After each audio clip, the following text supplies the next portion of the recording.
Muy buenas tardes. Vamos a dar comienzo a la actividad que tenemos prevista para esta tarde, que es la presentación del libro Ceuta, Ciudad en Peligro, de José María Campos Martínez. Es para mí, en este caso, no solo como director de la biblioteca, sino además como director del Instituto de Estudios Ceutíes, un honor poder presentar esta tarde la última obra de José María. Creo, si no he contado mal, que es la octava, pero puede que me haya equivocado. Ahora lo dirás tú, José María. Eh, son ya de las 7 anteriores, son 5 libros dedicados al análisis de la sociedad ceutí, de la vida ceutí, prácticamente a lo largo del siglo XX. Algunos libros históricos centrados en Marruecos, como el de Alderkrim o el de Héroes y Villanos. Y para mí, como digo, también es un placer porque he tenido la suerte de compartir con José María Campos muchos años de trabajo en la Junta Rectora del Instituto de Ceutíes.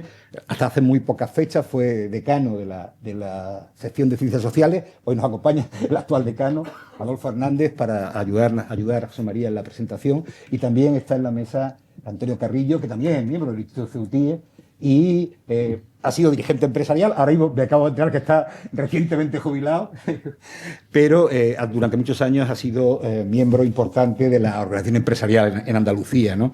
En el caso de José María, lo conocéis todos, tampoco necesita mucha presentación, pero ha sido una persona muy importante en la vida social de la ciudad, presidente de la COE, presidente de la Cámara de Comercio, presidente de la Junta de Obras del Puerto y, como digo, muchos años decano de la sección de Ciencias Sociales del Instituto de Estudios Ceutíes. Por lo demás, pues sin más, os dejo paso a la mesa para la presentación de Ceuta, Ciudad en Peligro. Muchas gracias. Te toca. Buenas tardes a todos. Mm, Me toca hacer de telonero de José María Campos, que hacérselo en su ciudad es muy difícil. Si fuera un espectáculo musical tendría que calentar el ambiente, que es lo que se dice, y por eso se le llama telonero. Pero en el caso de José María, yo voy a hacer una cosa singular, que es desde la perspectiva de lo que ha sido mi amistad con él, puedo destacar como persona y dentro de ello ir viendo la evolución que se ha producido en todos estos años de su largo ya trabajo y tarea con este seguimiento de las situaciones socioeconómicas de la ciudad de Ceuta. Bien, en cuanto al aspecto personal, hay una cuestión que todos conocemos indudablemente porque su vida es bastante muy relacionada con la ciudad y con todos los estratos de la ciudad, y por lo tanto no voy a contar nada original, pero sí seguramente algo que dentro de eso es una anécdota poco conocida. Y yo conocí a José María bastante tarde, porque yo era muy amigo de la familia Gorriño, pero no tenía la suerte en aquella época adolescente de conocer a José María, que estaba ya estudiando en Granada. Y vine a conocerle en los años, debió ser el 93-94, porque ya habíamos pasado los acuerdos autonómicos del 92 y todavía no se había aprobado el Estatuto de Autonomía de Ceuta. Y sorprendentemente, en aquel sitio donde estábamos siempre reunidos, que yo teníamos una reunionitis aguda, era una dirección general de cooperación en los temas territoriales, tanto con comunidades como con el régimen local, y me pidió una reunión José María Campos. Me lo pidió personalmente. Esto ya era muy significativo, acostumbrado a tener siempre representaciones de un sitio, de unas administraciones, de otras administraciones, entidades públicas, etcétera, etcétera. Él venía a hablar personalmente en interés de la ciudad, en su preocupación que había trasladado pues al foco donde en aquel momento se estaba trabajando en buscar un acuerdo, un consenso sobre aquellos proyectos de estatuto. Me sorprendió gratamente porque era la primera vez que teníamos una charla larga y distendida. Yo le conocía a él de nombre y demás, no sé hasta qué punto me conocía él a mí. Bueno, nos pasamos una larga tarde, no sé si te acordarás, en el Palacete de Santa Engracia, pues estuvimos allí como hora y media o más hablando de Ceuta. Yo no sé si él salió positivo de la reunión, pero efectivamente a mí me trasladó una información que fue bastante valiosa, porque me daba un punto de vista de la ciudad bastante íntimo, bastante decantado, y bueno, siempre era bueno contrastarlo con otros y aquello funcionó. Después he tenido la suerte de colaborar con él en muchas cuestiones y ver que esto no era una cuestión única, sino que era su práctica tradicional. Él va, digamos, a las fuentes esenciales donde encuentra la posibilidad de trasladar un problema o de hablar sobre ese problema, y normalmente siempre está yendo en esas situaciones de ir a las fuentes o de ir a los sitios. ¿Pero qué donde cargo tenías en el palacete? yo era director general de cooperación territorial. Es. Bueno, en ese sentido yo creo que eso es un rasgo bastante llamativo de una persona que está, digamos, actuando muy personalmente, no está actuando colectivamente, aunque esté sumergido en toda la problemática de la ciudad, pero llama la atención realmente. Y llama la atención junto con otra cuestión que también es digna de sobresaltar, y es su, digamos, solidaridad, su generosidad con el trabajo que cumple. En este sentido, él ha llegado a hacer hasta una fundación en donde ha complicado a su familia y a sus dineros y demás para dedicarla al bienestar de la ciudad, cosa que también es digna de resaltar. Entonces, estos cargos, la etapa en la que él ha sido decano de Ciencias Sociales, la precedente a la mía, pues la verdad es que hemos estado tratando cuestiones que siempre han sido interesantes y siempre con una preocupación que va más allá de del mero análisis o de la mera crítica, sino que trata fundamentalmente de dar soluciones, de estudiar alternativas, de ver cómo se pueden resolver los problemas. La otra cuestión que es digna de destacar es que lleva, como ha dicho José Antonio, en su trabajo de articulista, trabajando años y años con un seguimiento inasequible al desaliento en las relaciones socioeconómicas de la ciudad, y que no es que periódicamente se edite un libro, es que está anualmente trabajando constantemente con los distintos problemas. En esa trayectoria es muy significativo. Yo esta mañana estaba repasando los libros y me llamó mucho la atención de lo que era la progresión en los títulos de los libros, porque es muy significativa del paso que él ha ido dando en su evolución y también, ¿por qué no?, lo que ha ido pasando en la situación de la ciudad. Y hagamos un repaso rápido.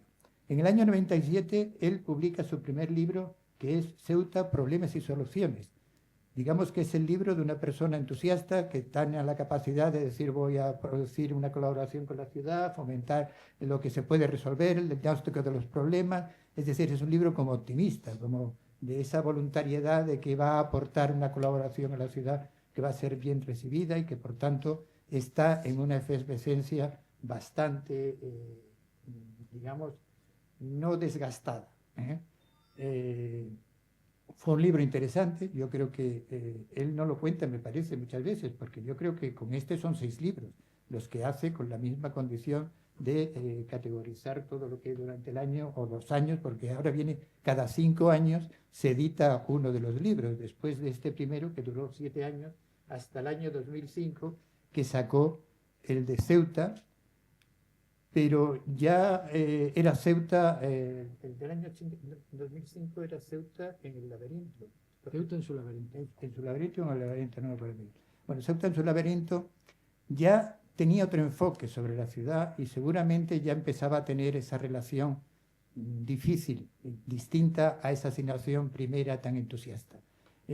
Ahí lo que se evidencia es que los problemas que se diagnosticaban en un principio se han ido haciendo estructurales, o sea, que se han convertido en situaciones que con el paso del tiempo, las no soluciones o el enquistamiento de los problemas, pues van a ir produciendo un foso que realmente pues, es un laberinto en el que no se puede salir, o parece difícil salir de él. Ya el tercer libro es un libro de decepción, es Predicando en el desierto. Predicando en el desierto muestra que todas esas etapas suyas no solo han ido decayendo, sino que han pasado 15 o 20 años prácticamente desde el principio de sus trabajos, y en esa situación la decepción es, digamos, un sentimiento personal que proviene normalmente de un rechazo de las situaciones, de no ver que se cumplan las soluciones que se han ido proponiendo, etcétera, etcétera. Es, digamos, un punto de inflexión en ese trabajo suyo que parecía que desde ahí un cierto escepticismo pues llevaría al abandono, pero no, la constancia yo creo que es una de las cualidades de José María y sigue provocando sí, tres libros más hasta ese que vamos ahora. El siguiente libro es Ceuta en... Esta ciudad sin rumbo. Ciudad sin rumbo, claro, efectivamente. La ciudad sin rumbo ya es una Ceuta, digamos, que ha perdido la navegación. Es un sentimiento ya más político. Él estaba planteando los temas socioeconómicos, etcétera, pero el rumbo viene de la dirección de navegar, que es un concepto que en latín venía de la palabra derivada políticamente gubernare, que era manejar el timón de un navío para llegar a algún sitio, ¿no? Se ha perdido el rumbo, es que no se gobierna, las cosas no se solucionan. Después de ese, pues viene la situación actual, que es... Ciudad olvidada. Ciudad Olvidada, yo creo que entramos en esta etapa. Sí, me tiene que hacer de apuntador porque... Ciudad Olvidada, no, me dejo la lista, no...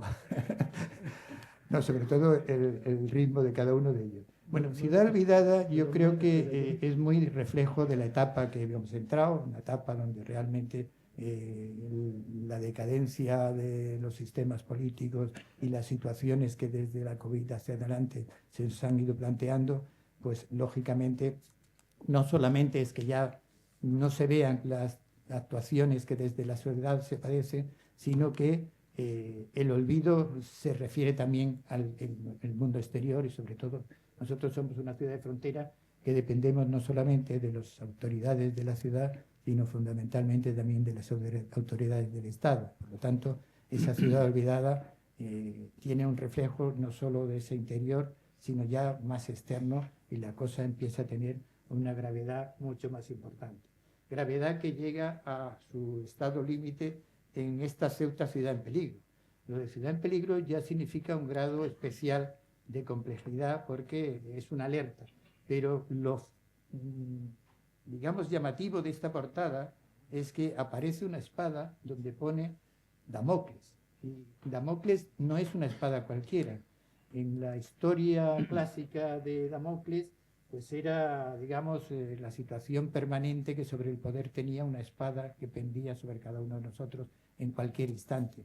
Pero durante el siglo XIX, XVII, XVIII, XIX, Damocles pasó en la política a tenerse ya como una constante permanente desvinculada de su origen, sino la espada de Damocles era el punto de gravedad máximo al que podíamos llegar en una situación en la medida en que pender de un hilo o perder simplemente de un cordel una espada sobre nuestras cabezas no es solamente gravedad, es que la situación es inmediata. Bueno, yo creo que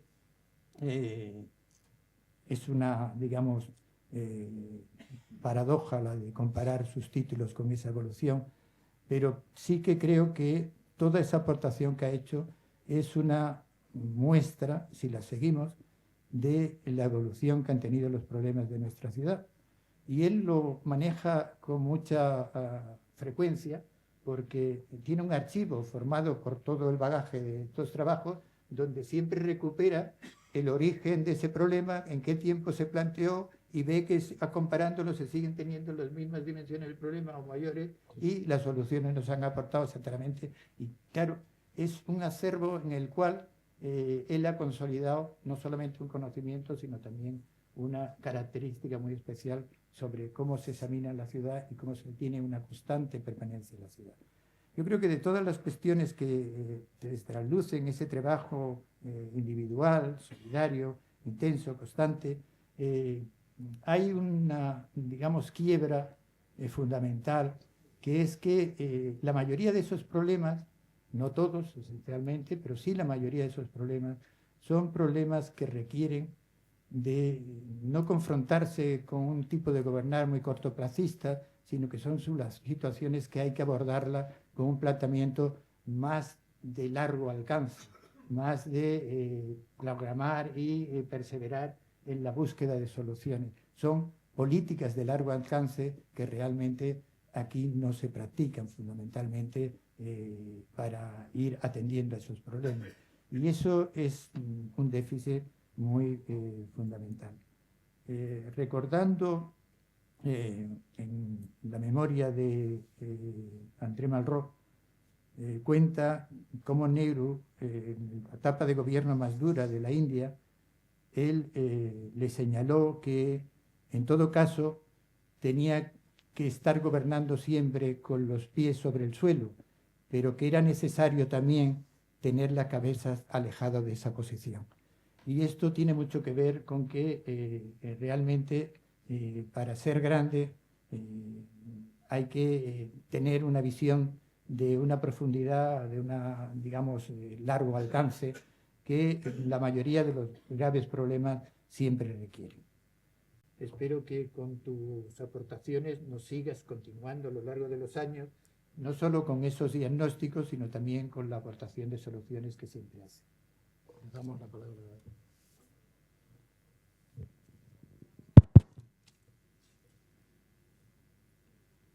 Bueno, muy buenas tardes a todos. Muy buenas tardes a todos. Gracias, José Antonio, por acogernos en tu casa y entiendo que la mía también. Adolfo, José María, a todos los asistentes. Bueno, yo voy a utilizar unas notas para no perderme, pero porque no tengo la facilidad que tiene don Adolfo. Pero bueno, para mí es un honor estar hoy aquí, en mi tierra, y para presentar un nuevo libro de mi entrañable amigo José María.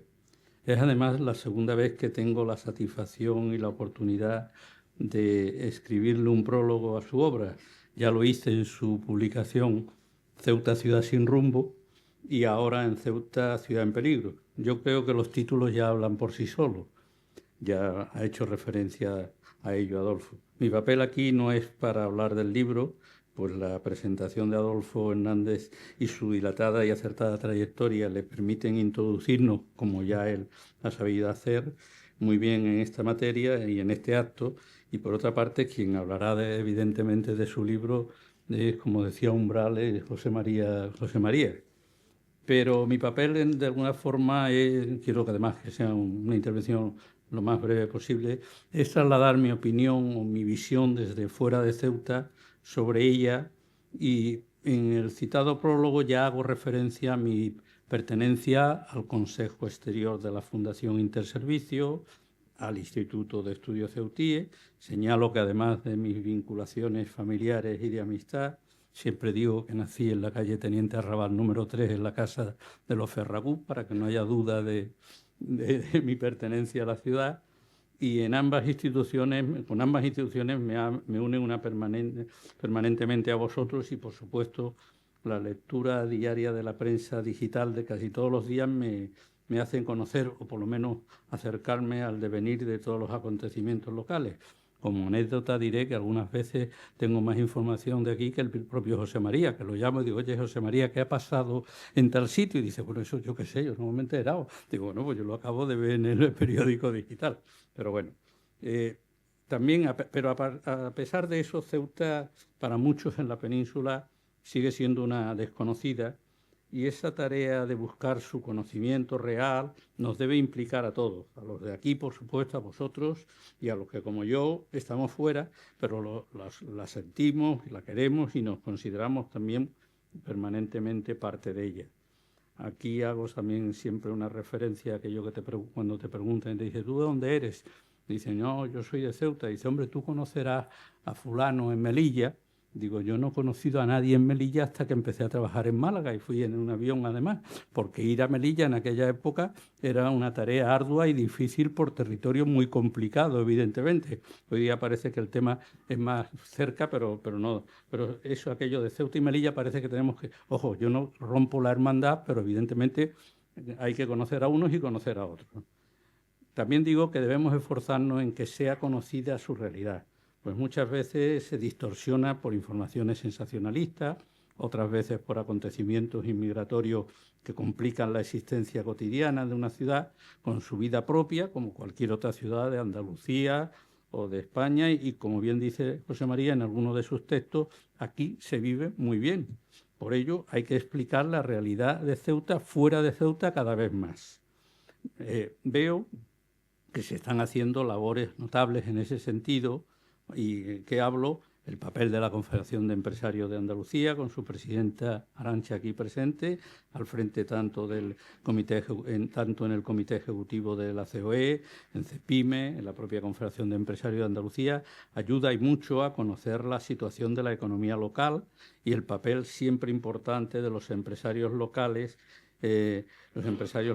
poniéndole voz a los problemas, a las necesidades y a las soluciones necesarias. Entiendo y apuesto porque creo que hay que apostar más por los empresarios de Ceuta en los concursos locales. Pero bueno, ese es un tema que también lo dejo ahí encima. Asimismo, la propia Cámara de Comercio mantiene una estrecha relación con el Consejo Andaluz de Cámara, el proyecto Ceuta Tech Tour, ha presentado en Sevilla, en Madrid, en Málaga. Bueno, hace referencia a ventajas fiscales, al entorno privilegiado del estrecho para captar inversiones, a proyectos de servicios tecnológicos, explicando casos de éxitos locales y que se producen aquí. Es importante también destacar como tal, y así lo aprecio, cómo se va produciendo un cambio en el mundo empresarial local, en que se empieza a conocer desde fuera con la presencia de más de 40 empresas de base tecnológica o las empresas del juego online, que a su vez conllevan necesidades de nuevos servicios de hostelería, restauración, etcétera. Este último aspecto de hotelero creo que hay que incentivar y mejorar para a su vez potenciarlo con un adecuado plan estratégico turístico que debe ser realizado por profesionales capacitados para ello y situar nuestra tierra en los circuitos de esta actividad y orientar más y mejor la atracción de visitantes, que además hay que señalar que cuando nos conocen se muestran primero sorprendidos, luego encantados de su visita y con deseos de volver. Y en esta línea hay que profundizar y seguir, pero por supuesto sin abandonar a un sector tan tradicional como es el comercio. Hoy día orientado cada vez más al segmento local por las dificultades aduaneras, pero que permite una atención preferente y cada vez más especializada hacia nuestros ciudadanos, mejorando cada vez más la planta y las instalaciones de comercio. Creo que hay que destacar también la labor de atracción del puerto en lo referente al tráfico de cruceros. Creo que van por buen camino y la presencia en foros y convenciones nacionales e internacionales está dando sus frutos positivos y ello debe seguir, y además hay que potenciar el papel que nuestro puerto ha tenido en otros tiempos, haciendo las estadías en el mismo más atractivas y ofreciéndoles servicios complementarios y, ¿por qué no, volver a la actividad pesquera a más nivel? En otro aspecto que sí quiero resaltar en cuanto a la atracción que la ciudad tiene es el aspecto deportivo. No lo quiero olvidar. Veo con alegría de caballa y de futbolero desde niño cuando veía jugar primero a la antigua Agrupación Deportiva Ceuta, luego al Atlético de Ceuta, al Imperio y en el Alfonso Murube, y ahora a nuestro club en Segunda División, situación que hay que consolidar y por qué no aspirar a la Primera División. Esto hace que la ciudad vaya a ser mucho más conocida y que aficiones de otros lugares de España se desplacen y conozcan mejor cómo somos y lo que podemos ofrecer, y que además televisando los partidos eso ayudará seguro. Aquí hago una anécdota de mi época, de mi estancia de siempre en Sevilla, con una persona muy querida y muy añorada aquí, que era Manolo Olivencia. Bueno, yo le decía Manolo Olivencia, allí le decían todo el mundo Don Manuel, porque era Don Manuel Olivencia. Cada vez que nos encontrábamos, el motivo de conversación, aparte de cómo estará Ceuta, cómo deja esta Ceuta, decir, oye, ¿cómo ha quedado el Ceuta? Es decir, era el aspecto futbolístico era un motivo de nuestra relación y demás. Yo añoro esos comentarios porque además si el hombre viviera ahora estaría encantado porque ya las cosas habían ido a mejor.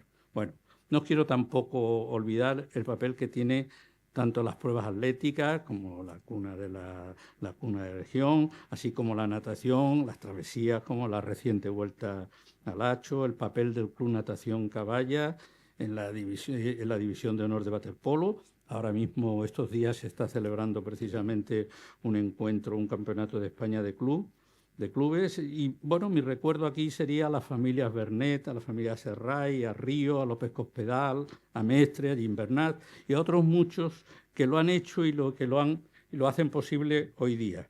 Y bueno, y esa referencia también al mayor protagonismo del puerto deportivo, a las actividades náuticas, regatas, actividades subacuáticas, al CAS. En ese tema siempre recordaré a mi tío Manolo, que era un fiebre defensor y que, bueno, fue fundador del CAS, también estuvo de la Fundación El Caballa, etcétera. Bueno, estos acontecimientos deportivos están atrayendo a muchos compatriotas y deportistas que, si reciben un trato adecuado, como así me llega, son claros divulgadores de nuestra realidad. Luego, en las actuaciones empresariales van poco a poco siendo conocidas y compartidas con otros grupos empresariales peninsulares. La presencia de empresas nacidas en Ceuta con implantación notable, y sobre todo en Andalucía, es evidente, y hablo del Grupo Baeza, hablo de la familia Borrás, de Caturambú en Sevilla, hablo de CATSA, del sector automoción también de la familia Borrás, hablo de Eility, hablo de Chocron, de Ruiz Perfume, de Chertron Internacional, de Cristalería Cruce, de Cementos Arce, de Trinita, de la Mutua Andalucía de Ceuta y Sesma, de Javier Flores con su McDonald's, la familia Azcoitia, la familia Ventolila. Bueno, tengo una relación de empresarios de Ceuta que siguen estando en Ceuta y que están fuera y que están triunfando empresarialmente o siendo empresarios de referencia en otras provincias de Andalucía o fuera de Andalucía.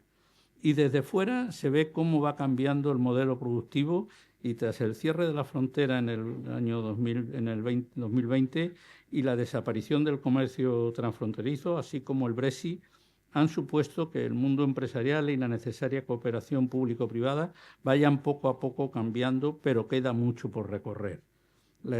Aquí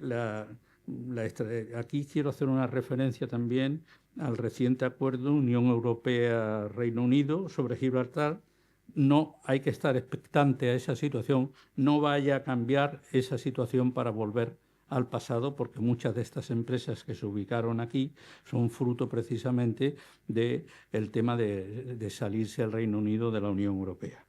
Bueno, la estrategia nos debe acercar más a Andalucía, a España y a Europa, sobre todo a Bruselas y Madrid, donde hay que estar y defender con toda nuestra energía los intereses de Ceuta, con presencia permanente de profesionales cualificados. Yo creo que esto te lo he oído alguna vez referir y te voy a volver a oír, ¿vale? Y por supuesto ya he dejado ya por final un tema que es el tema de la aduana. Lo he dejado para el final, un aspecto que considero delicado y no resuelto en absoluto. Me estoy refiriendo pues a la apertura de la frontera.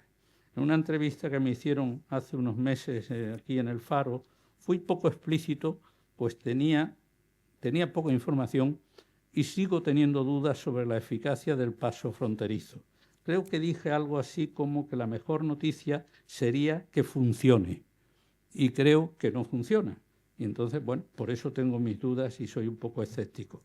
El comercio aduanero es de ida y vuelta, pero por lo que veo solo es a favor de Marruecos y con muchas dificultades para nosotros.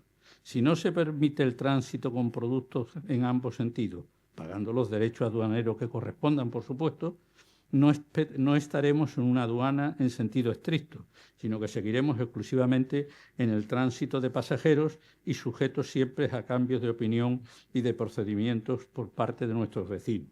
Es una pena, pues perjudica a todos, pero yo creo que más que a los ciudadanos españoles de Ceuta, perjudica a las propias poblaciones marroquíes que nos rodean.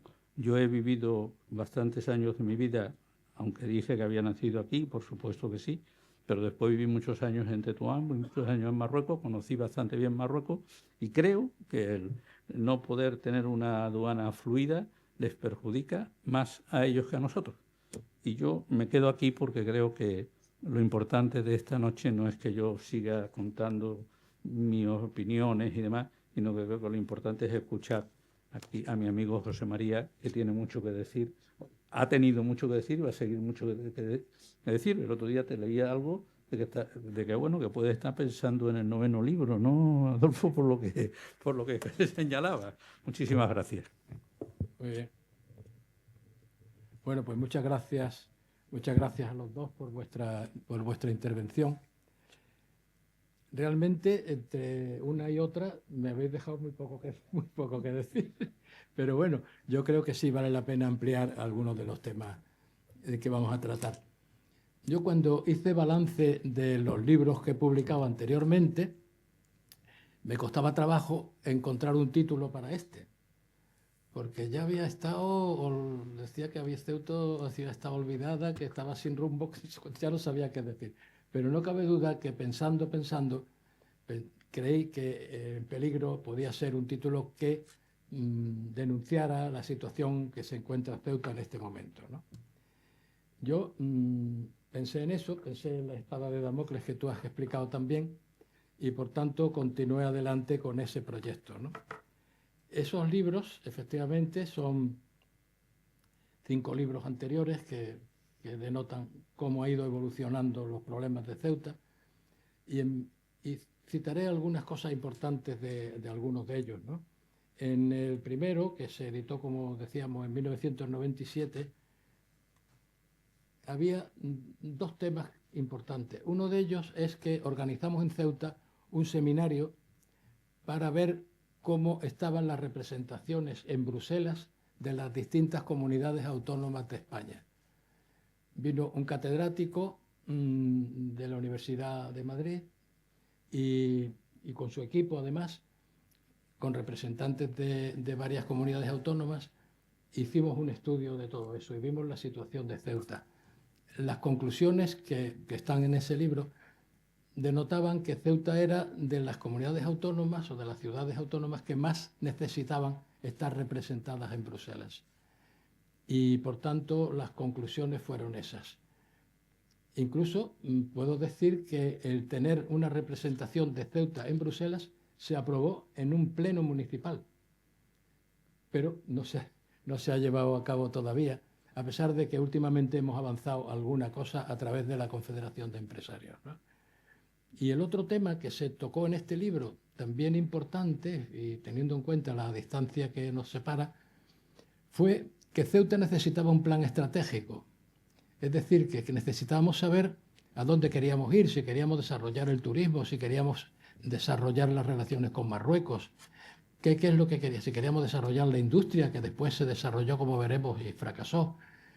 Y ese plan estratégico lo preparamos en Interservicio, en la empresa nuestra, en el consulting nuestro, colaborando con 4 Casas Abogados, que es como sabéis, un despacho importante que tiene también oficina en Bruselas y en la que intervenían, y presentamos un proyecto a la ciudad para el concurso que salió sobre el plan estratégico de Ceuta.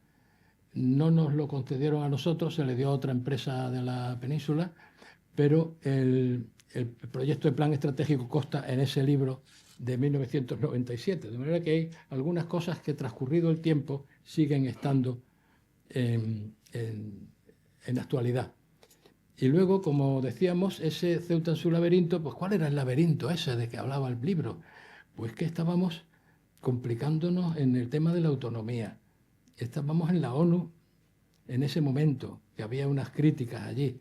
Estábamos fuera de la Unión Europea, Marruecos, Gibraltar. Total, que teníamos una cantidad de asuntos delante que yo creí que era venía bien la palabra laberinto, y así lo hicimos, ¿no? Ceuta en su laberinto, ¿no? Incluso, ya digo que el ejército también estaba en ese laberinto, porque había una serie de dudas sobre su ampliación o sobre otros temas, ¿no? Y ya en 2010, predicando en el desierto, pues el título venía también bien, porque me di cuenta que estamos predicando en el desierto, es decir, que se iban aprobando cosas, se estudiaban cosas, pero no se hizo nada. Y sobre todo en la representación en Bruselas tampoco, ¿no? Había un funcionario de la Unión Europea, de los que estuvo en Ceuta, explicándonos la importancia de estar representados allí, que se llamaba Giuseppe Chiavarini, que era, como su nombre indica, era italiano, y me dijo que en Bruselas se conseguía más tomando un café con el funcionario de turno que haciendo escritos desde fuera, que era mucho más sencillo la relación personal y más eficaz que otros sistemas que se empleaban, como en el caso de Ceuta, ¿no? Y luego, en el 2015, cuando Ceuta, ciudad sin rumbo, pues queríamos saber hacia dónde nos dirigíamos, ¿no? Si queríamos desarrollar la pesca, ahora hablaremos de la pesca, si queríamos desarrollar el puerto, si queríamos aumentar las relaciones con la península, de manera que esa era la idea de ese, ¿no? Y la ciudad olvidada, bueno, pues había un delegado del gobierno con el cual tenía amistad, y ese me decía que cuando llegaba a Madrid y trataba con un ministro, decía, soy fulano, el delegado del gobierno en Ceuta, y le decía sistemáticamente, a mí no me traigan más problemas. Y entonces esa era la respuesta que hacer, porque claro, los problemas de Ceuta eran problemas complicados que al ministro de turno no le interesaba en absoluto, ¿no? Y efectivamente, una mano negra, decimos, ¿no? Algunos han opinado que en estos problemas que tiene Ceuta, que resulta que no estamos en la Unión Aduanera, que la política de pesca nos lo han quitado. La política de pesca, no entramos en la política de pesca europea y ha desaparecido nuestra flota de pesca. No estamos tampoco cubiertos desde el punto de vista de la OTAN. No tenemos aduana con Marruecos, que todas estas cosas parece que había algún lobby que intervenía en los casos de Ceuta cambiando las circunstancias para que no tuviéramos todo esto, porque es muy raro que todo esto ocurra, ¿no? Últimamente hubo una posibilidad que comentaremos, posibilidad industrial para Ceuta, que eran las reglas de origen, por la cual Ceuta podía fabricar cosas y exportarlas al resto de Europa tranquilamente, y de pronto vino una instrucción de la Unión Europea y se suprimió eso. Nadie sabe por qué ni por qué no, pero en realidad hay un lobby, bueno, vamos así, pero algunos dicen que hay una mano negra que nos va perjudicando en cada uno de los temas que tratamos, que los vamos a ir comentando a continuación. La OTAN, es necesario conseguir la incorporación a la OTAN. Dijo Adolfo Suárez, yo era entonces jefe de prensa en Ceuta de Unión de Centro Democrático, el partido de aquella época, y en una reunión que tuvimos en Madrid con Adolfo Suárez, los jefes de prensa de toda España, nos dijo que hiciéramos la pregunta que quisiéramos hacer, que él la iba a contestar con toda franqueza, pero que negaría, si alguno la hacía pública, negaría lo que decía.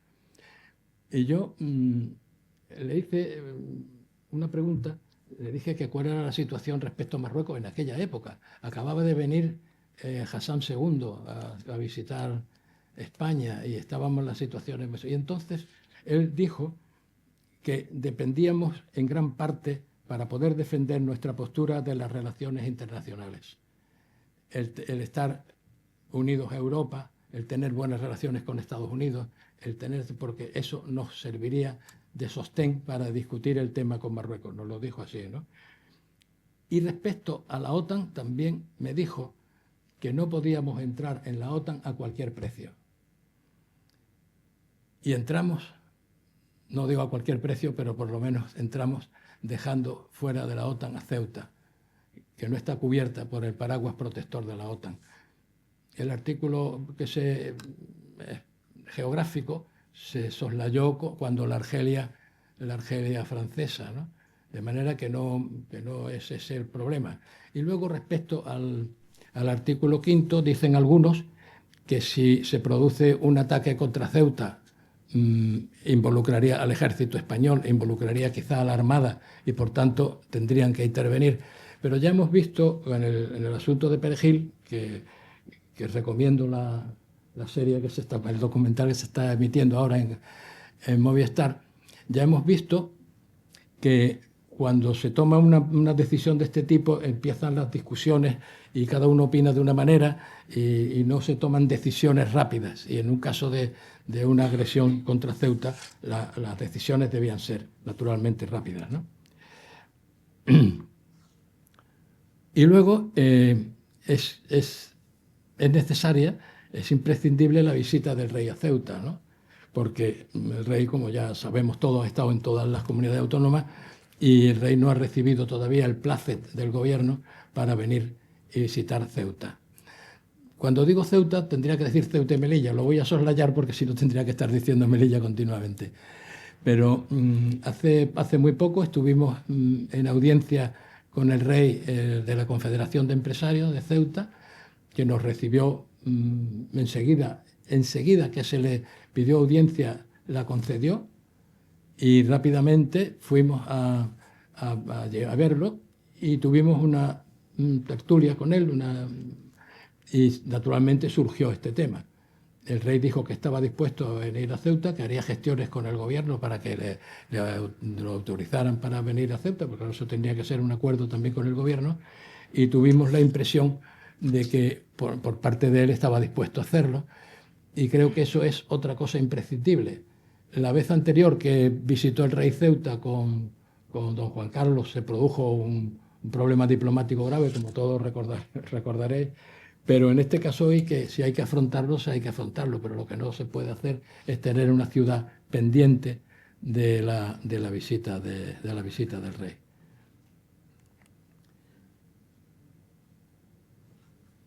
Y en cuanto a la Unión Europea, debemos suprimir el Tratado de Schengen. Vamos, entrar en Schengen 100%. Como todos sabemos, el Tratado de Schengen permite que los ciudadanos europeos puedan visitar libremente los territorios de la Unión Europea sin necesidad de visado, sin necesidad de pasaporte, sin necesidad de nada, y establece que los que no son de la Unión Europea tienen que tener naturalmente un visado para entrar en la Unión Europea. Ahí hubo una excepción. Estas son las cosas que decíamos de la mano negra, ¿no? Una excepción en la que decía que los ciudadanos de la provincia de Tetuán no necesitaban visado y podrían entrar en Ceuta libremente. Para eso se especifica que debe haber un control de policía en el puerto para que esos ciudadanos de Tetuán que han entrado en Ceuta sin visado no puedan pasar a la península. Se establece un control de la policía en el puerto, control de la policía que todavía existe, a pesar de que en este momento está en suspenso ese tema desde la pandemia, ¿no? Por tanto, debemos estar en el Tratado de Schengen al 100%, es decir, exactamente igual que está Cáceres, que está Badajoz, que está el resto de España, ¿no? De manera que ese es otro tema que tenemos que poner en marcha antes de que alguien diga que ha terminado ese periodo de ese lapsus que tenemos ahora mismo, porque en el cual no se aplica el Tratado de Schengen. Y otro tema interesante, que la prensa marroquí está continuamente hablando del tema, continuamente. Y en España de vez en cuando sale alguna noticia, que es el túnel proyectado, porque el tema del puente, que lo he puesto aquí para que se sepa, el tema del puente se descartó en las primeras reuniones. El túnel del Estrecho es algo que se está gastando mucho dinero en los estudios del túnel del Estrecho. Yo vengo insistiendo en el tema y de hecho he participado en todas las reuniones que ha habido España, Marruecos sobre el túnel del Estrecho. En el primero, que fue en Tánger, estuve, en Marrakech estuve en otro, he estado en todas las reuniones que ha habido, unas veces en nombre del puerto de Ceuta, cuando estaba de presidente del puerto, otras veces en nombre de la Cámara, de la Confederación de Empresarios. Siempre he estado presente en esas reuniones, ¿no? Y allí exponía el tema de Ceuta, que es que el puente está muy bien entre Europa y África, pero que Ceuta se quedaba marginada en ese túnel, ¿no? Y bueno, allí tomaban notas en la acta y tal, pero como existe una sociedad española y otra marroquí, que son las que colaboran en este asunto, pues pedí una entrevista en Madrid con la sociedad española, me la concedieron inmediatamente y estuve, SEGEC se llama la sociedad española, estuve con ellos reunidos en Madrid, con el presidente, el director general y el secretario general de la sociedad española, les expliqué el tema de Ceuta, que si ese túnel no tenía un ramal a Ceuta o no tenía una compensación de algún tipo para Ceuta, pues que nos quedábamos aislados, como cuando se construye una autopista y no se hace un enlace para una determinada ciudad. Esa ciudad queda completamente aislada porque a nadie se le ocurre entrar en esa. Allí, la verdad es que me atendieron magníficamente, me dijeron que ellos sobre todo dependían de un ministerio y seguían las instrucciones del ministerio, ¿no?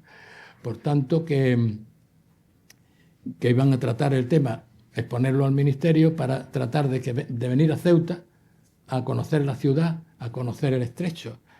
Bueno, lo conocerían, pero vamos a conocer ya puntualmente el estrecho y al mismo tiempo hemos pensado que en el Instituto de Estudios Ceutíes debemos crear una plataforma para estudiar también desde el punto de vista de Ceuta los inconvenientes o las ventajas que podríamos quizás pedir para ese túnel del estrecho. De manera que ese es otro tema que si se produce la visita, yo espero que la ciudad autónoma también tome carta en el asunto y se implique para estar al día completamente en este importantísimo asunto, ¿no? Y luego, en el tema de los transportes marítimos, que algunos lo hemos tocado aquí,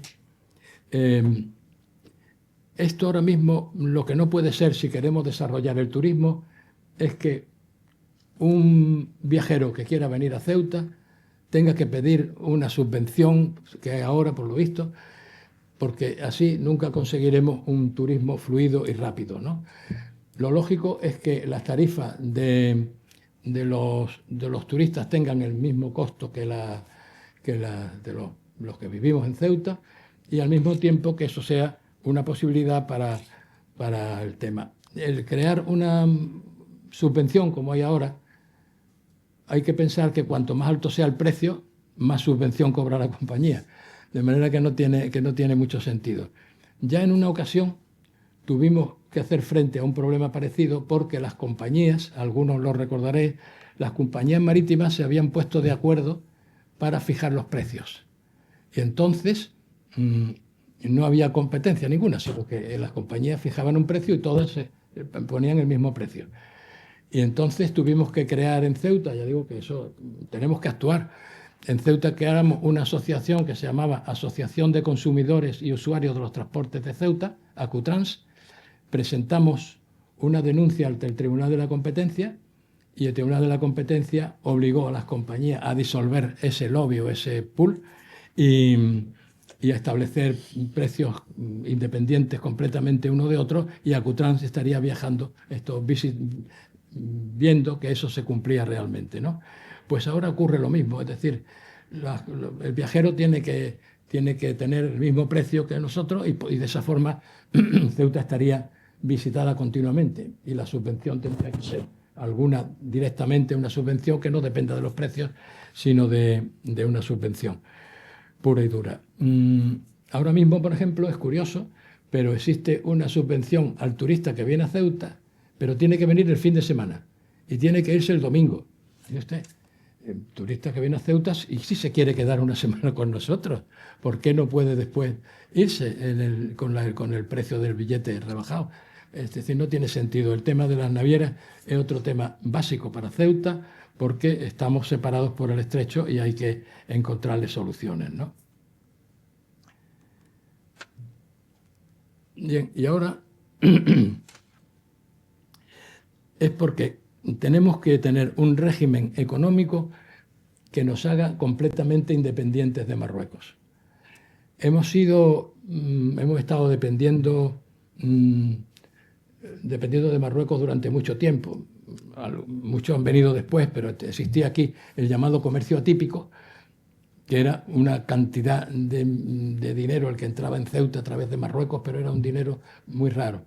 Y eso se suprimió y tenemos que buscar algún sistema, y ya hemos visto algunos, que nos haga completamente independientes de Marruecos. Y no podemos contar con la aduana, ya lo hemos visto hace por dentro, ni con el turismo regular desde Marruecos, porque le imponen cortapisas y controles que lo hacen inoperante, aunque desde luego no cabe duda que el turismo de Marruecos si vienen turistas libremente, es muy importante y ahora mismo se está notando. Es decir, cuando en Cavila, en Marina Smir, todo eso se llena de turistas del sur, esos vienen a Ceuta, aunque tengan que soslayar todos los problemas aduaneros, y lo estamos viendo por la calle y por los coches que vienen, por las matrículas de los coches, y el mismo comercio lo está notando, pero desde luego Ceuta tiene que encontrar un sistema económico completamente distinto del de Marruecos, no dependiente, ¿no? Y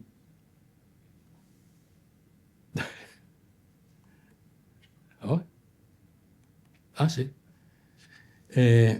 Decir, bueno, ¿y qué pinta aquí una clase con alumnos? Pues sí. En Ceuta se aplica el mismo sistema educativo que en el resto de España. El mismo. Pero resulta que aquí, en una ciudad pequeña, tenemos 4 culturas. Y muchos de esos jóvenes que acceden a los estudios tienen en su casa un idioma distinto del que van a emplear luego en los estudios, naturalmente. Por tanto, llegan en inferioridad de condiciones a las clases, o bien la clase tiene que bajar el nivel para adaptarse a esos alumnos. Normalmente ocurre eso.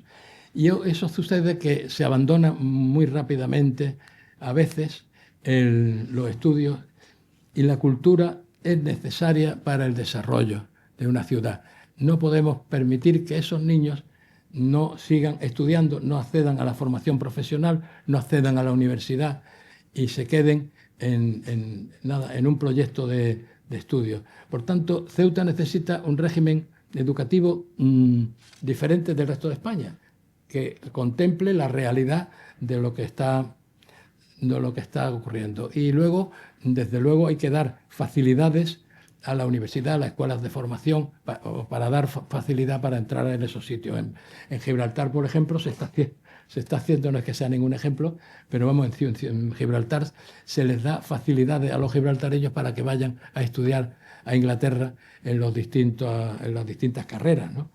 Y eso de elevar el nivel cultural también elevaría la seguridad en Ceuta. Muchas veces hay problemas que vemos de seguridad y es porque los chicos no tienen esa formación básica que creo yo que es necesaria, ¿no?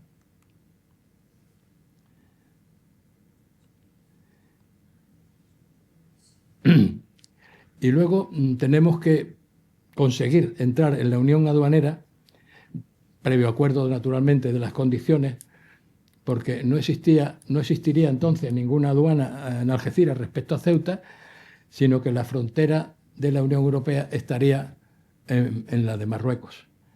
Se podría exportar o importar libremente al resto de la Unión Europea, porque con la situación actual perdemos muchas posibilidades económicas y nos encontramos aislados en el norte de África. Hay que pensar que cuando un empresario ceutí o un particular ceutí quiere mandar algo a un familiar de Madrid, tiene una cantidad de problemas tremendos. Ahora mismo incluso la correspondencia se estaba mandando a Sevilla para que pudieran revisarla, y luego los paquetes, en cuanto son un poco grandes, tardan una barbaridad. Es decir, que estamos en una situación respecto al tema importante, que hay que resolver. Por tanto, la unión aduanera es algo que tenemos que resolver rápidamente, ¿no? Y luego, las colas en la frontera. Había unos trabajadores que se llamaban o se llaman transfronterizos. Esos trabajadores transfronterizos querían decir que si eran de la provincia de Tetuán, podían pasar a Ceuta con un permiso especial, podían pasar a Ceuta, trabajar en Ceuta y volver por la tarde-noche a Marruecos. Esto lo hemos vivido todo el mundo, ¿no? Y Ceuta recibía mucha mano de obra de Marruecos que venían, además, muy bien, ¿no? Entonces, ¿qué ha hecho Marruecos? Marruecos parece ser, porque esto no se ha hecho público nada de lo que voy a decir, parece que Marruecos ha negado el comprobante de que residen en la provincia de Tetuán. Al no acreditar el trabajador que reside en la provincia de Tetuán, no le pueden dar el permiso de transfronterizo porque no acredita que es transfronterizo.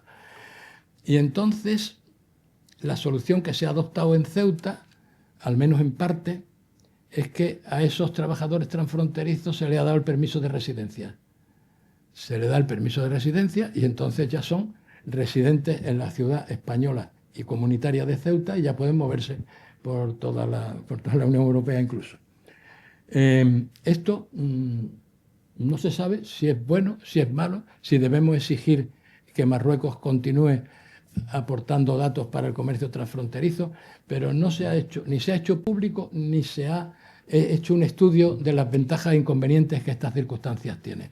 Creo que a lo mejor es muy positivo, no lo sé, pero que debemos, es un tema que se trata que necesita un estudio y no como ahora que se está actuando de una manera de hechos consumados, ¿no? Y luego, en el tema de la política de pesca, que algunos ya, claro, han olvidado este asunto, nosotros tuvimos una flota de pesca magnífica. Es decir, teníamos un puerto pesquero importantísimo, teníamos una lonja de pescado estupenda y teníamos sobre todo provisionistas de buques que aprovisionaban a todos los pesqueros esos que teníamos nosotros. Eso, cuando entramos en la Unión Europea, como la política de pesca ya no entra, pues resulta que prácticamente ha ido desapareciendo esto. Y además se planteó otro tema que lo podemos atribuir a la mano negra de antes, y es que como Ceuta no tenía derechos de aduana prácticamente, porque era un territorio exento, pues resulta que el pesquero que venía a Ceuta y cargaba combustible y cargaba todos los alimentos y todo lo que quería, tenía que justificar que eso no era para hacer negocios después, sino que era para el consumo de los propios pescadores.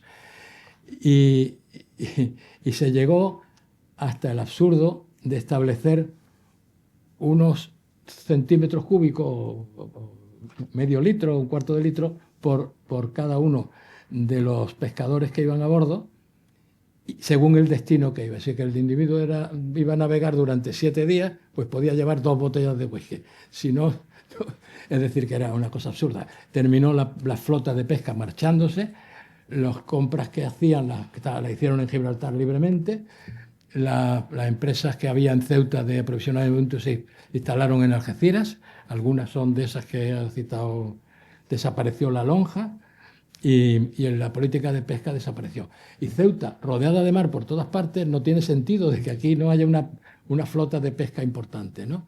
Por tanto, ese es otro tema que sería necesario discutir y que está contemplado en el libro, ¿no? Y el puerto de Ceuta, pues Ceuta fue un puerto, lo comentábamos el otro día, un puerto importantísimo. Es decir, lo que estamos viendo ahora, la bahía de fuera del puerto estaba siempre llena de barcos y esperaban que saliera uno del puerto de Ceuta para que pudiera entrar otro. Lo que hacían era cargar combustible aquí y el aprovisionarse los buques aprovisionarse. Eso era lo que ocurría en el puerto de Ceuta. El puerto de Ceuta era, pues me parece que después de Algeciras era el número 2 de España. Pero claro, se ha ido desarrollando Algeciras, se ha ido desarrollando Tangermet, se ha ido desarrollando Gibraltar, y nosotros hemos estado pendientes de desarrollarnos. Por tanto, el puerto de Ceuta es otro tema que necesita un enfoque actual y cambiar de alguna manera para que aporte a la ciudad todo con lo que puede aportar. Ahora mismo dicen, es que los buques de recreo tienen la enorme ventaja de que todos los turistas que vienen allí visitan Ceuta y conocen la ciudad, que eso es algo que debemos aplaudir.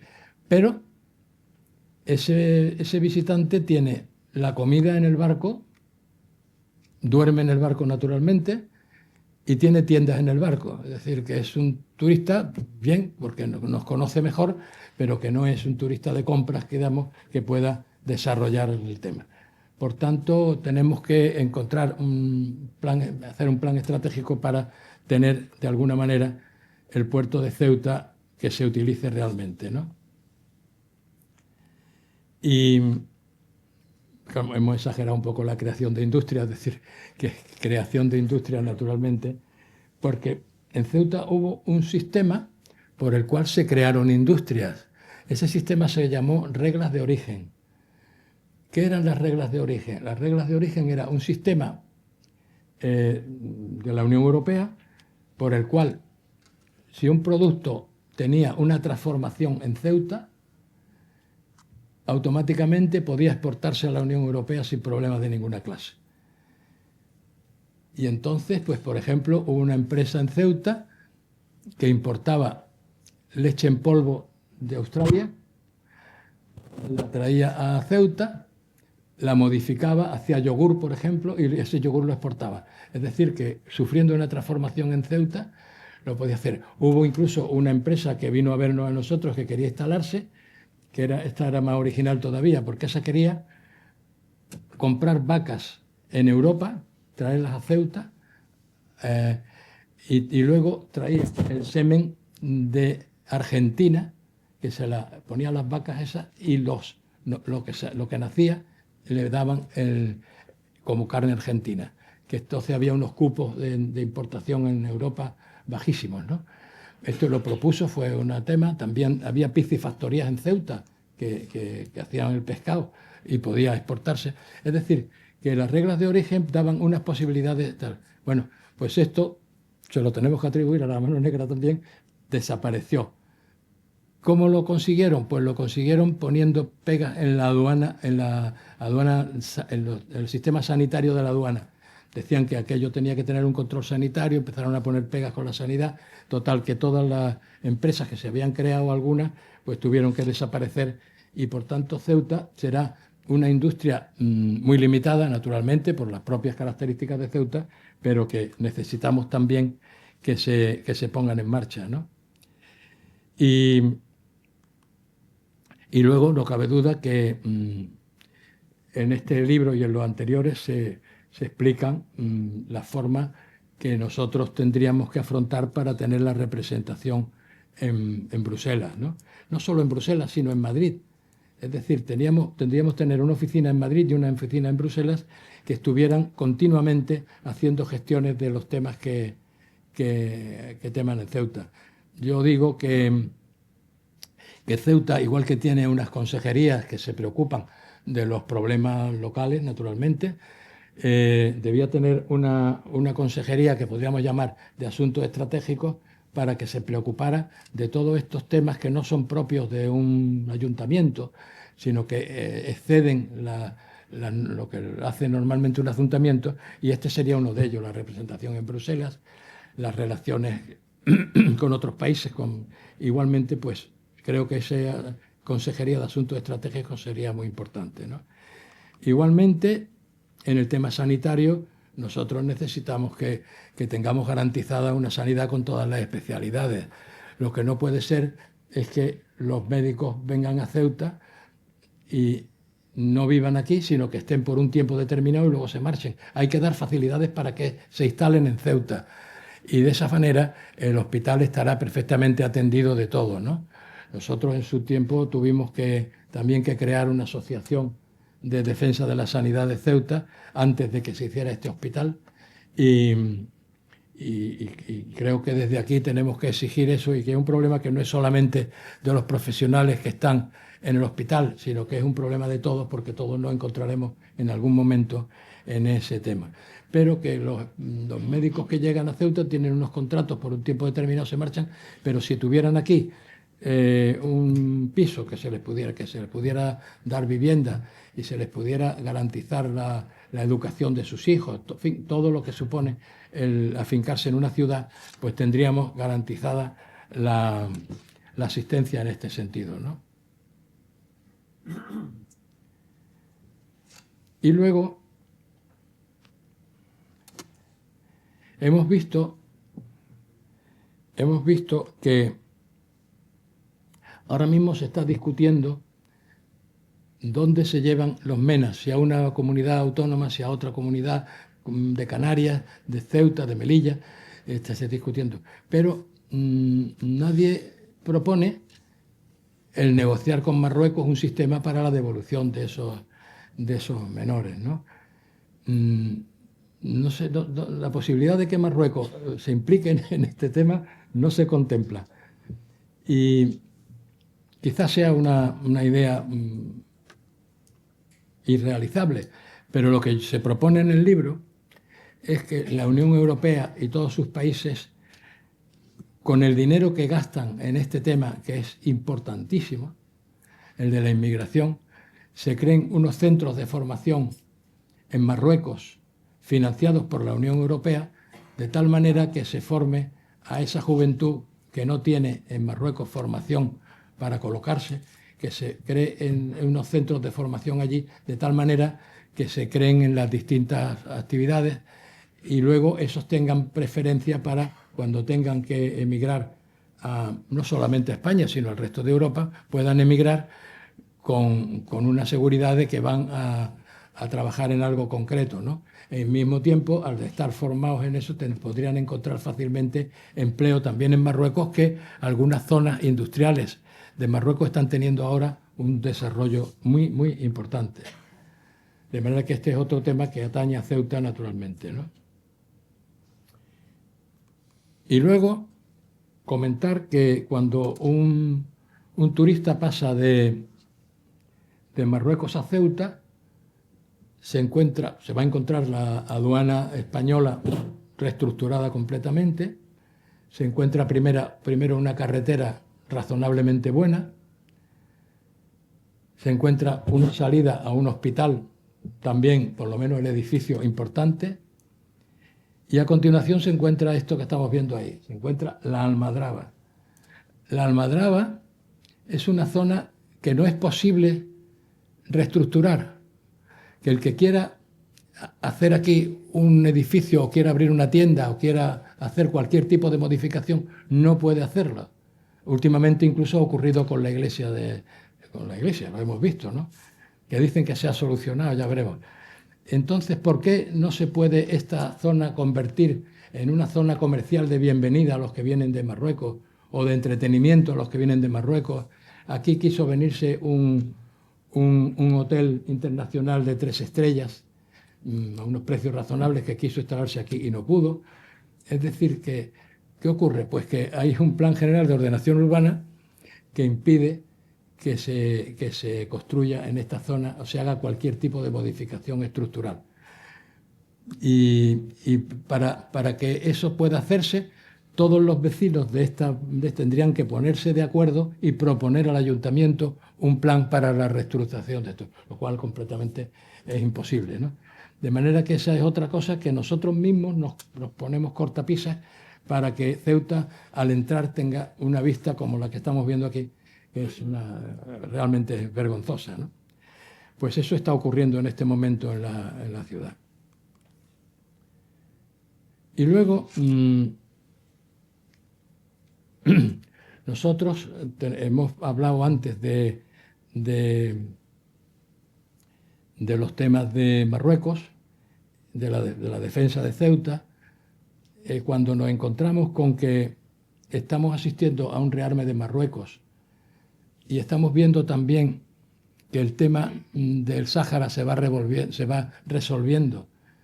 Marruecos tiene allí, se calcula que unos 100.000 hombres en Sáhara, de manera que eso tendrían que hacer algo con esos 100.000 hombres si se resuelve el tema del Sáhara. Tendremos que aumentar y mejorar la defensa de Ceuta. Hay que pensar que nunca hemos tenido un ataque directo por parte de Marruecos. Hemos tenido Perejil, hemos tenido la Marcha Verde en el Sáhara, el asalto ese que hemos visto en las playas de Ceuta, pero nunca ha habido un ataque, digamos, directo. Por tanto, la guarnición de Ceuta debe ser incrementada, dotándola de los medios más modernos posibles y con mayor presencia de la Armada. La Armada también es preciso que esté en Ceuta. De manera que eso es algo que está pendiente de estudio en este momento, pero que también esa Consejería de Asuntos Estratégicos que hablamos tendría que establecer algún sistema que Ceuta dé su opinión sobre este tema, ¿no? Y realmente he querido ser muy rápido para que podamos terminar pronto, pero después de explicar todos estos problemas que tiene la ciudad, lo que sí es preciso añadir es que es una ciudad magnífica. Es decir, yo, lo comentábamos antes de entrar, yo cuando estoy de viaje por ahí siempre estoy deseando volver a Ceuta, porque realmente en Ceuta gozamos de un régimen fiscal magnífico, de un tiempo estupendo, de una capacidad de gestionar cosas rápidas. Es decir, que Ceuta, si nosotros nos implicamos en el perfeccionamiento de Ceuta y en la defensa de todas estas agresiones, entre comillas, que sufre nuestra ciudad, yo creo que podemos aumentar todavía más la calidad de vida en nuestra querida ciudad de Ceuta. Muchas gracias.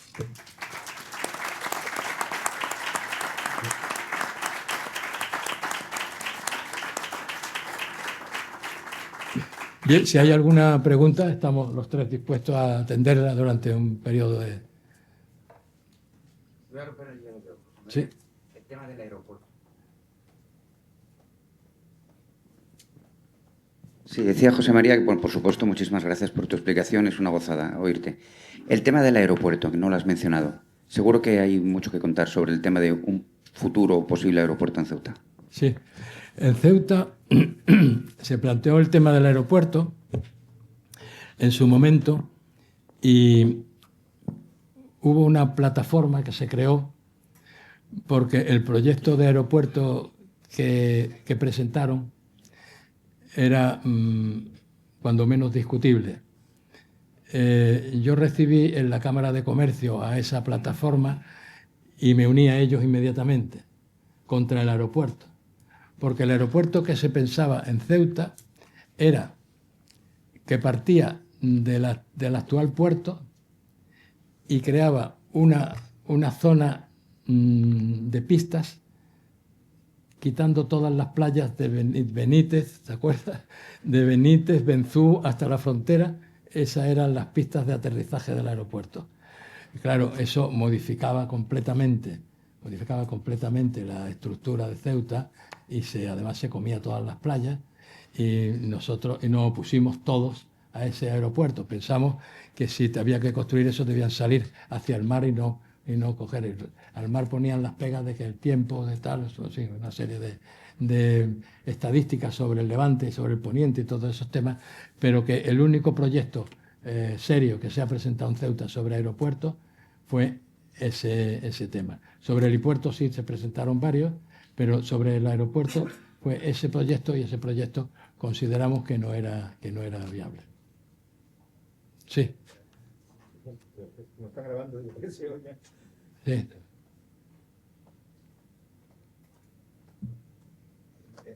Este trabajo tuyo y en algunos anteriores centras, que yo creo que es un problema realmente importante, que es el del puerto, ¿no? El del puerto de Ceuta, y que además está de actualidad, ha estado en el plan estratégico, en el Observatorio de Ceuta y Melilla, pero yo creo que es un problema de muy difícil solución, pero por una razón histórica y estratégica, ¿no? En su orientación desde que se fundó el puerto, ¿no? Decía que tú conocerías, a lo mejor, yo no llegué a conocerlo personalmente, pero sí he leído sus trabajos. José María Castellón, que fue ingeniero del puerto, yo no sé si en tu época todavía estaba. No, pero lo llegaste a conocer, ¿no? Decía que Ceuta era un puerto franco rodeado de trabas por todas partes, ¿no? Era una expresión muy gráfica. Entonces, hay un problema central hoy. Los grandes puertos mueven TEUs, es decir, mueven contenedores. Porque son puertos que reciben, y porque un puerto que recibe, pero el barco tiene que volver el lastre, es decir, no tiene nada que llevar hacia el otro lado, no tiene una zona, un hinterland industrial, un hinterland que sea capaz de generar, pues no es sostenible, ¿no? Este es el problema. Cuando en los años 30 peleábamos en el estrecho con Tánger, con Gibraltar, para ser el puerto del estrecho, Ceuta convirtió su puerto en todo. Puedes comprar un coche, puedes comprar las baratijas del Corte Inglés, pero no hay suelo. Suelo portuario, digo, en el negocio moderno de los puertos, que es el negocio de los TEUs, el negocio de los contenedores. Eso significa Se intentó hacer alguna explanada pequeña, porque además tenemos ya dos grandes, enormes puertos de contenedores como son Algeciras y Tánger rodeando, ¿no? Eso creo que tiene un... Hablaba de por qué, creo que eso tiene una difícil solución, a pesar que los planes estratégicos insisten, pero no dicen el cómo. A mí me gustaría saber el cómo, porque el cómo significa una inversión, un esfuerzo enorme que no sé si estamos en condiciones de poder realizar, ¿no? Sí, el puerto de Ceuta, ya digo que era una maravilla. Yo me acuerdo que hicimos una exposición cuando yo era presidente del puerto, que entonces estábamos lanzados. Es decir, que hay que ver las memorias del puerto de Ceuta y eran de primer orden, ¿no? Y entonces, en aquella época incluso se hizo el Parque del Mediterráneo, es decir, que hicimos todo aquello. Pero que en ese momento el puerto de Ceuta le preguntaron a un responsable del puerto que estaba en el sitio aquel donde estábamos tratando de discutir los problemas que se nos estaban presentando, y este dijo que el puerto de Ceuta era un puerto a ninguna parte. Y efectivamente era un puerto sin Interland, ¿no? Porque ya cuando el protectorado tenía el protectorado, pero ya no, ya había cerrado. Claro, pero en Ceuta naturalmente se puede hacer. Es decir, si aquí se crea una zona franca donde los barcos puedan comprar libremente, sin impuestos, donde el combustible, como ocurría entonces, sea más barato aquí, no aplicándole impuestos de ninguna clase, y donde se busquen varios atractivos de este tipo mediante el estudio de un plan estratégico, que es lo que decimos, ¿no? Pero lo que no se puede hacer es que Gibraltar aumenta terriblemente, Algeciras no quiero decir, también aumenta terriblemente, aunque está bajando por la competencia de Tangermet. Tangermet aumenta también, y en el puerto de Ceuta no hacemos más eso que conformarnos con los turistas que vienen, ¿no? Por tanto, el puerto de Ceuta tiene posibilidades, pero claro, tiene posibilidades siempre y cuando se produzca un relanzamiento con un estudio adecuado, ¿no? Sí.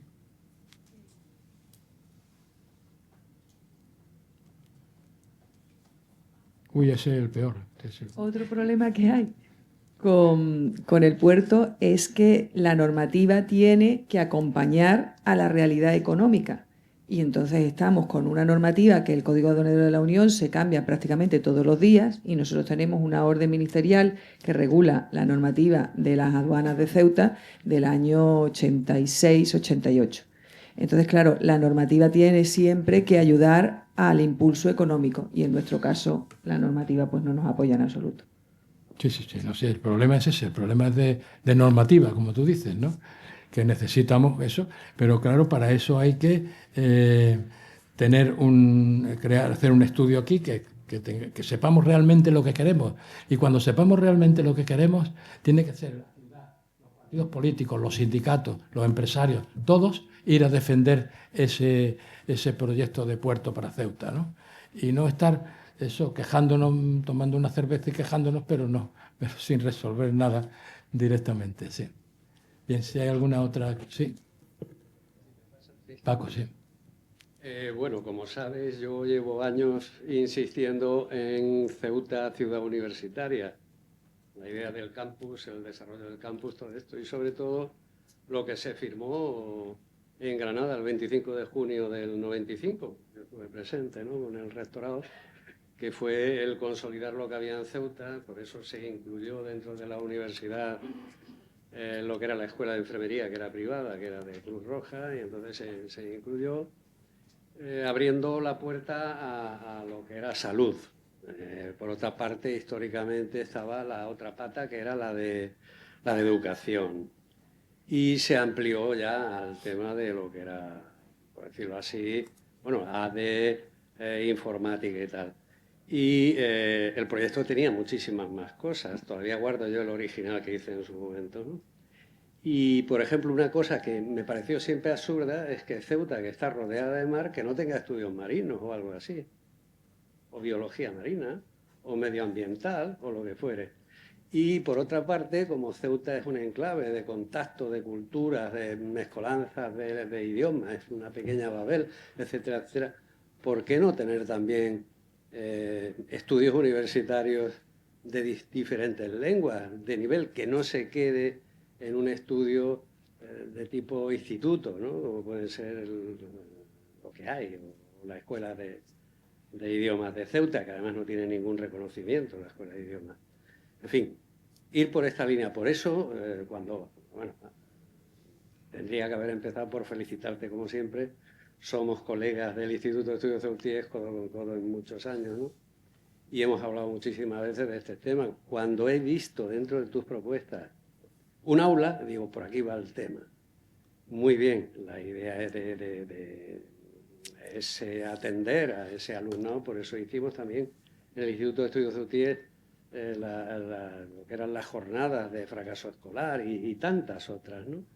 Pero yo creo que el modelo que intenté de alguna manera imitar por una oportunidad que tuve con la Universidad de Rioja en su creación, o con la Universidad de Santiago, o sea, ya son palabras mayores, ¿no? Históricas, pero ¿por qué no replicar una ciudad universitaria en Ceuta? Claro, obviamente, dándole los medios necesarios. Sí, sí, ese es un tema que también se ha tratado, el desarrollo de Ceuta como ciudad universitaria. Además, pensemos que si Ceuta realmente tuviera la posibilidad de estudios universitarios, de Marruecos, por ejemplo, vendrían a estudiar, que se van a otras ciudades de España a estudiar muchos que vendrían a Ceuta. Ceuta debe tener eso, y eso es otro tema también a defender desde el punto de vista de Ceuta, ¿no? Porque yo cuando se nos enganchó a la Universidad de Granada, donde yo he estudiado además, me conozco perfectamente, pues pensé que Ceuta, bueno, pues podía depender de la Universidad de Granada, pero debía tener una forma de desarrollo totalmente distinta, ¿no? De manera que eso no cabe duda que es un tema que tenemos que profundizar en él. Sí, sí. Bien, vamos terminando porque habíamos calculado un tiempo de duración que ya estamos casi a punto de cubrir. ¿Alguna otra? Sí. Yo voy a decir algo. Que voy a decir algo antes de terminar. Si te me permites, que voy a decir algo antes de terminar. Hago uso de idea. Es que yo estaba preguntando. Muy rápido. Lo que quería decir es que nos hemos saltado temas que intentaba hacer un poco de agrupación. Que has hecho un gran catálogo de problemas. Es decir, es una batería de que está ahí, que muchos de ellos tienen incluso una agrupación y un culo de toalla por donde no pueden salir y podrían arreglar. El tema territorial es un tema muy importante. El tema territorial tiene una laguna en Ceuta que no somos muy conscientes de ellas, que no tenemos ley del suelo. No podemos hacer urbanismo, no podemos hacer aeropuertos, no podemos hacer movilidad de la tierra, no podemos hacer nada en Villajuita, no hay en la Almadraba, porque no tenemos ley del suelo. Y llevamos tiempo diciéndolo. Lo hemos hecho el requerimiento a la ciudad, que sabe perfectamente que había un compromiso de que eso tenía que salir. Es tan injusto el que no haya una ley del suelo para Ceuta, que las razones están absolutamente ocultadas y nadie habla sobre el tema. Pero sin la ley del suelo, ni el Plan General de Ordenación Urbana ha podido resolver los problemas de Ceuta, porque no tenemos capacidad para mover lo que es un régimen de derechos fundamentales, como es el de propiedad y la ordenación forzosa de algunos sitios, la necesidad, como Hong Kong o cualquier ciudad como la nuestra, como Gibraltar, de ocupar terreno al mar de una manera o de otra. Todo eso, no, aunque lo deseamos, no podemos hacerlo, porque no tenemos ley del suelo.